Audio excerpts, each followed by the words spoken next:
Many problems in NASCAR are solved by winning, but Chase Elliott's journey back to victory lane seems to be just as important to him, if not more important. So, is Chase Elliott back? Maybe the first thing to find out is if he had ever been away before his win at Texas Motor Speedway on Sunday. He hadn't won in 42 starts in a row after winning 18 in 154 starts. William Byron and Kyle Larson, two of his teammates at Hendrick Motorsports, had won 15 races between them during that time. He hadn't been in the top 5 on a 1.5-mile track since the next-gen car came out in 2022. He was 6th in points going into Texas, but he had led more than 10 laps in only 2 of the first 8 races and more than 15 laps in just 1. He missed 6 races in 2023 because of a broken leg he got while skiing and 1 more race because he was suspended. He did not make the playoffs that year. That would indicate if he wasn't gone, he was at least far off. And fans saw that, asking what was going on with Chase. But then, other things would show that the potential was still there. He was in 4th place among all drivers this year in terms of average starting position going into the race on Sunday.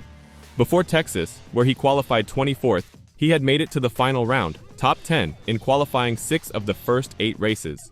He came into Texas having finished in the top 5 at Richmond, 5th, and Martinsville, 3rd. He was 6th in the points going into Texas, but now he's 4th. It may depend on how you look at it whether you think Elliott is finally back, or that he's been on the road back for a few months but hasn't had a win yet. But, when performance drops or isn't up to par, Cup Series teams usually try to figure out what's wrong by changing some of their staff. But last Sunday, Elliott finally won a race after 42 races without a win when he did it at Texas Motor Speedway on Sunday. He did it with a lot of the same number 9 Hendrick Motorsports team that was there when his drought started in late 2022. There was no sudden change in Elliott's driving since then, but the team did have a couple of big losses. Once, for a few weeks, because the driver injured his leg, and again, for a race, because NASCAR suspended him. As soon as he got back, the number 9 team's once robotic consistency seemed to become a little less steady. During the stretch without a win, Elliott raced hard for wins, but the team didn't always look like it was on the same level as some of its biggest foes or even with some of Hendrick's co-workers. I feel like he's performed really well. I think it's just sometimes you can get in a little bit of a hole. You just have to fight, right? Alan Gustafson, Elliott's crew chief, said, "That's the biggest thing I'm most proud of him and the team for, is just continuing to fight through it, make it happen. It's super cliche and cheesy, but you just never give up. You learn that if you don't give up, eventually things are going to turn around." Elliott thought that was especially true this season before the Texas race. As a whole, Hendrick Motorsports has been very good to start the year. Elliott hadn't won yet, but he had 3 top 10 places in his previous 4 races, including back-to-back top 5s at Richmond and Martinsville. In fact, Elliott led 64 laps at Martinsville, which was the most of the season. He was in the running for the win until the very end, but ended up 3rd. It looked like everything he and his team needed to get back in the running for regular wins was coming together. I feel like, generally speaking from a competitive standpoint, we've been better to the competition throughout really most of the season, we just haven't always had great finishes and great results, Elliott, 28, said. You have to be in the mix. You got to be up front to even have things go your way. We were close enough to do that. We still want to be better. I think we have room for improvement. Just proud of the way everything worked out.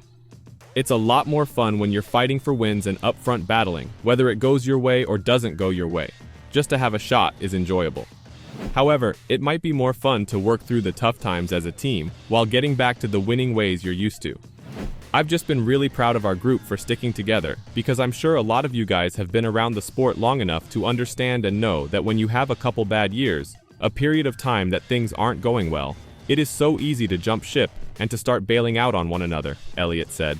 I think that the win's great. All that stuff is fantastic, but I'm truthfully most proud of the journey and the group of people that we have climbed back up together with. We've made each other better. They push me to be a better driver and a better person. It's easy to forget that Elliott is still learning and growing because he's had so much success at such a young age, like winning a title, Gustafson said. He's a young kid. You have to learn, you just have to grind through it, Gustafson said. William Byron, as much as I love him, and Rudy, Fugel, Byron's crew chief, they're not always going to be at the top, right? It's just not going to happen. Everybody goes through ebbs and flows.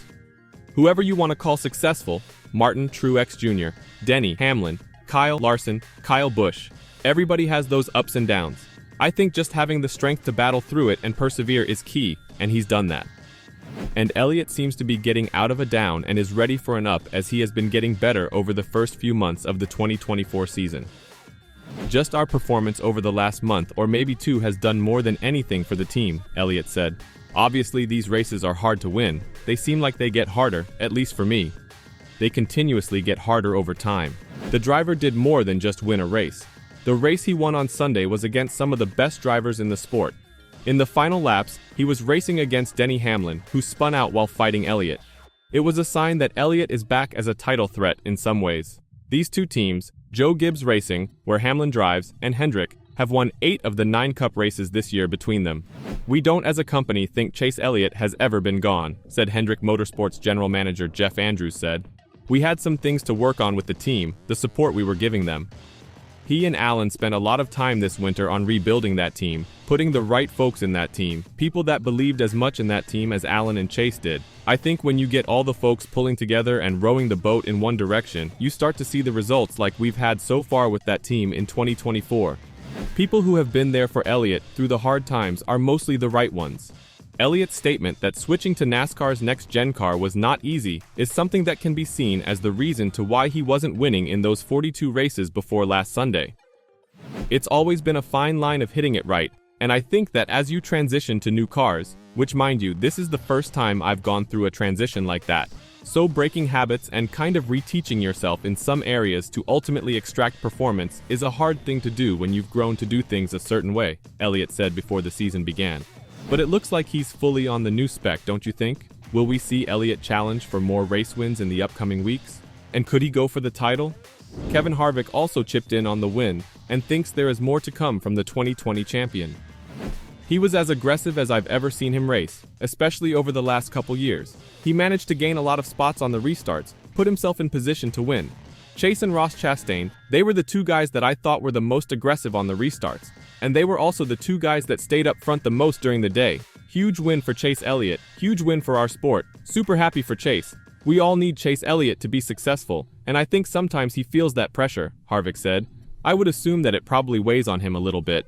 He's had a ton of things that have weighed on him really over the last couple years with his injury, getting suspended, switching to the new car, having to answer all the questions about what is it, and him openly saying, hey, this car has presented some new challenges to me. But the thing that I love about this particular situation is the fact that there was no crew chief change. There was no team change. It was just, hey, we're going to work through this, and we're going to figure out what it takes to get you through this. And I think everybody knows that Chase Elliott has the ability to drive a race car fast. Elliott led 39 laps and won the race by 0.558 seconds. The win put Elliott fourth in the NASCAR Cup Series in total points, 303. While giving him his 4th top 10 finish and 3rd top 5 finish this season. Elliott, 28, has 19 career wins and was the 2020 Cup Series champion.